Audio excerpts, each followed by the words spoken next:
Yo, what is up, YouTube, man? Today we're going to be talking about what the perfect pass accuracy rating for a point guard is in NBA 2K25. Let's start off at the most extreme level. 99 pass ac is good. It's not like you're wasting attributes doing it. You guys can see you get every passing badge on Legend, and the higher your pass accuracy goes, the more clean catches your teammates are going to get off your passes. So if anybody tells you, 70 pass ac, 71 is just as good as 99. If you go 99, you might as well go 90 because there's no difference. That is a lie. 99 is definitely the best you could possibly get. Now, obviously, if you're trying to make a well-balanced build, 99 is probably a bit too much. Another good rating you can go for is 89 to get that Halliburton pass style. But realistically, 85 pass ac is the perfect. You get the general takeover at 85. You also get bailout on bronze at 85. And having bailout on bronze compared to 0 is a big difference. You'll finally be able to throw on the dot bailout passes. Now, you don't want to do it every single play, but if you're going out for a dunk, people drop, you want to hit your guy in the corner. If you have anything below an 85, might be a risky pass. To go along with that, have an 85 pass ac, all your passes are going to be very fast, like a point guard should be able to do, dot somebody open, make sure they get a clean catch, and make sure it doesn't float in the air for 10 years, so by the time they actually catch the ball, they're going to get contested. Now, anything lower, 82 gets gold dimer, you could definitely go for something like that. 80 gets you the Trae Young pass style, which is my favorite pass style to use on a point guard. Now, I see a lot of people go 78 for that versatile visionary on bronze. You also get De'Aaron Fox pass style, which is okay. And also a lot of people go 71 pass ac to get the silver dimer. I definitely do not recommend that. I think 85 is what you want to aim for if you primarily want to be a point guard in any mode, 2s, 3s, 5s. I do have a build that has 80 pass ac you guys are going to see after this first game. So just me showing that it can work. Let me know what you guys think about pass ac, what you use on your point guard, how high of a pass ac you think a point guard needs. Now, a lot of people have varying opinions on this. For a lot of the more casual 2K players, they might think 85 is too low. They think that you have to be able to throw passes on the dot. You might need 90. You might need 95. You guys can see in this game, 85 pass ac, it's going to get to my teammates, long passes, flashy passes. As soon as I see somebody open, I'm throwing them the ball. It gets there fast. And nobody misses a shot. Nobody gets a bad catch. And everybody is able to just play as they should. I'm a point guard. I'm setting up my teammates. You can see I'm all the way down court. I'm going to throw it up. Now, a lot of people are afraid to make passes like that because they think they're going to get a turnover. And you can get turnovers on occasion. Maybe there's some instances where if I had 90, 89, 95 pass ac, maybe I would get one more pass there faster, so it would result in one more bucket or one less turnover. But that's it. And you guys can see too, man, I'm playing with an AI. I could have probably had, 7, 8 more assists. They just end up leaving the AI for me to dot him wide open. And he was bricking early on. I think he started off the game 0 for 6, 0 for 7. He did start hitting some shots later on. Back to my point, though, a lot of people think that a PG needs super high pass ac, where a lot of comp pro MPGs, they might go 80, they might go 75. A lot of them will even go 71 for the silver dimer because they don't really care about passing the ball. It's not really a pass first type of meta in comp pro am.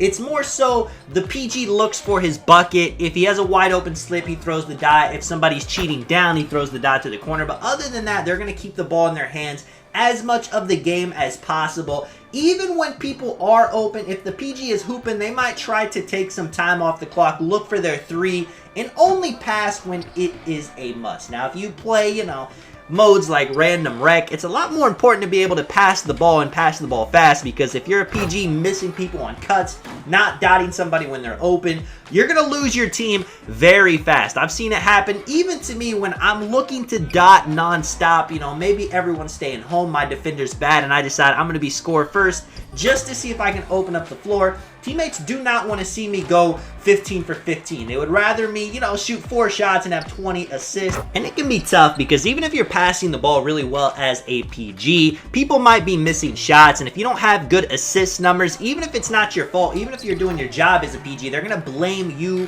tell you you're not passing the ball, when obviously you've been passing the ball all game. People are just missing shots. It's something you just have to accept as a PG. As I get the steal and do a Michael Jordan dunk right here. The 2 modes could not be any different. If you're trying to just play PG casually, you're going to have to be in your passing bag, and 85 pass act is definitely the way to go. If I could have made a build with 89 or 90 to get the Haliburton passed out, just to get my badges up higher, I would have definitely went with that. But obviously, you're not really going to be able to do that as a PG, especially too if you're trying to have defense. I have finishing on my build and shooting. There's a lot of things I want to be able to do, but that does include passing the ball. I'm not going to, you know, not have passing great on my PG just because I want to dunk, just because I want to play defense. Passing is a must. That is why I had to find the perfect passing rating to be an elite passer while also being able to do everything I wanted to do. An 85 pass act is that. Now, if you're trying to get into the 3v3 stage, if you're trying to be a pro MPG, people aren't really going to care too much about your passing. Yes, you'll have to be able to make the obvious pass, but what people are going to be more interested in is your ability to score. You can see right here too, man. On the post scoring 6'4", I go to the post, hit him with the Devin Booker post hop shot, get another steal right here. I got 10 assists already in the third, making sure to throw the lob right here. There's a lot of instances where I could take the easy two-pointer, but if I have a chance to dot somebody instead of taking the bucket, I'm going to go for it just to keep the team morale up. I mean, it's tough to hoop with a team in random rec. If I can keep people a few games, you know, why not try right here? The AI does start hitting some shots after the guy was blatantly leaving him wide open to double team me. And it was a good, smart decision by him because that AI was missing early on. You can see in this game too, man, I was making some pretty easy passes where, you know, if you had a 71 pass X, 75, something like that, they probably would have still worked. But what wouldn't work is me throwing these passes a bit farther past half court. Having that higher 85 pass act is going to make those passes get there a lot faster compared to something like 75, 71. I end that first game with 30 points. I end up having 16 assists, only 3 turnovers, and the turnovers weren't only because I was getting double teamed and I was trying to actually just score instead of dotting the AI wide open because he was missing and I was trying to keep us in the game. This next gameplay right here, I'm on my 6'2", 99.3 PG. Now, I made this build to play the triangle offense in Pro-Am with my subscriber team, so I'm not really being a, you know, ball glued to my hands type of player, so I could get away with having the 80 pass act on this build. I still would have liked to have 85, and if I hit vet 2, I'm definitely going to add my +5 to this build, but you can see even with 80, the passes are still pretty crisp. I'm still using the Trae Young pass style on this build and my 6'4" with 85 pass act, and I recommend if you're a PG and you don't like using none pass style, definitely give this one a try. Most people will say that none is the best one to use because you don't get as many load ups, but I'm personally a fan of the, you know, just unique looking animations in the game. I'm not trying to look like everybody else when it comes to passing the ball. And I do feel like there's a lot of situations where having a pass style will get you a faster pass. Now, there will be some situations where you get a slower pass, so you do got to deal with that just a little bit. You guys can see we started off with an AI on our team in this game too, which, you know, it's unfortunate. It's really going to mess you up as a PG because you got to make the decision, should I dot the wide open AI or should I try to just create a shot or look for somebody else to get open? Because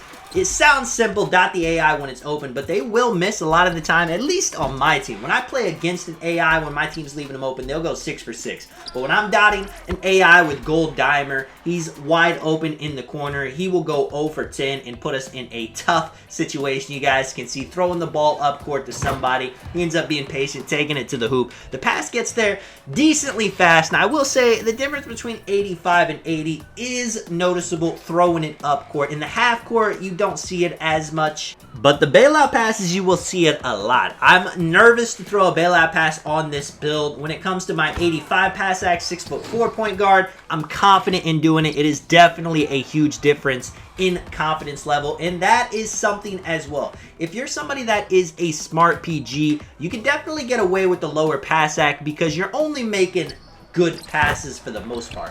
Having higher pass act on a build, even if you throw a bad pass, having that versatile visionary, it might bail you out. Having just the speed of the pass, zip past a defender is going to help you out a ton as well because, you know, there's definitely passes where they probably should have got a steal, but even though they timed it right, they didn't get it. You can see right here, he gets a little bit of a weird catch, but it works out. I got 10 assists already this game. You can see I got 3 turnovers as well, and you know, not so much the passes, more so just bad spacing. Don't worry too much about turnovers, especially playing random rec.